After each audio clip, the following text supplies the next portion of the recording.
Guys, so welcome back to my YouTube channel. So today ay maggigisa ako ng green beans. So ayan, meron ako isang pack dito ng green beans. Pero sorry, hindi ko siya ubusin kasi masyadong madami. Then, meron ako ditong pork meat.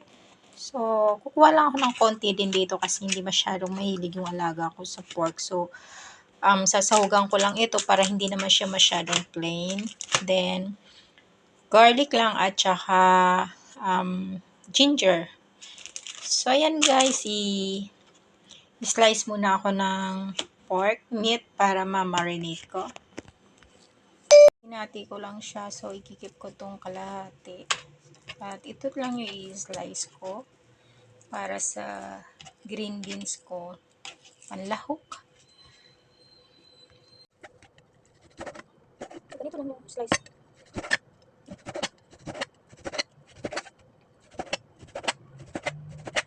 Masyado kasing plain pag hindi ko siya haluan ng pork meat. Tapos, magluluto din ako ng plain vegetables. So, kaya nag-isda na lagyan ko siya ng konting pork meat.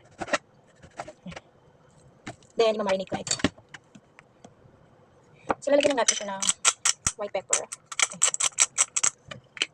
Tapos, wine. Cooking wine. Sugar. Konting salt. So, wala natin salt. So, konting salt lang. Then, ano yung oyster ko? Wait. Then, oyster sauce. Padang. Then, lagyan natin siya ng oil. Konting light soy sauce. So, just yan lang yung dami.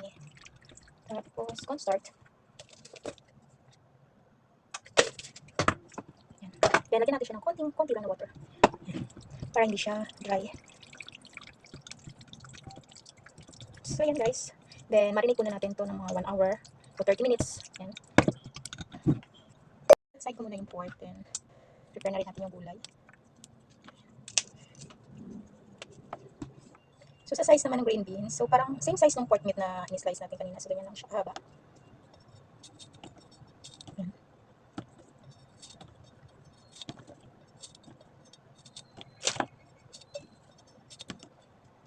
So, ito na guys yung ating green beans. So, ganyan. Parang hindi ko nabos yung isang pa kasi masyadong madami kaya.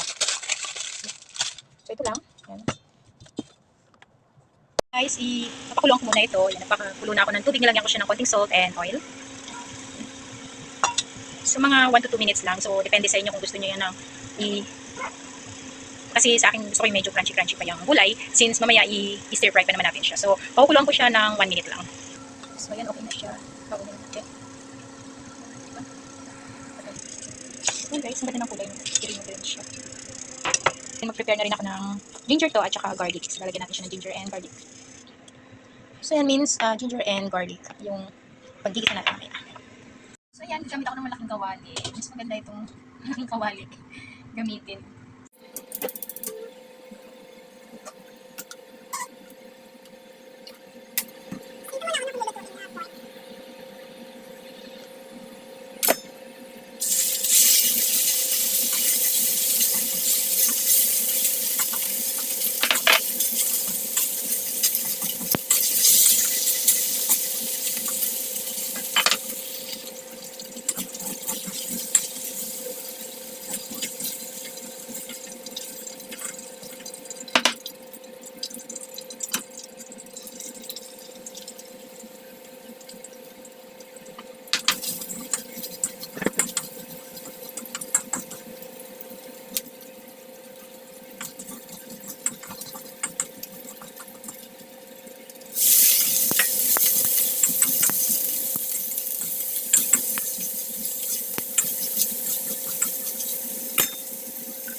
So, yan na guys.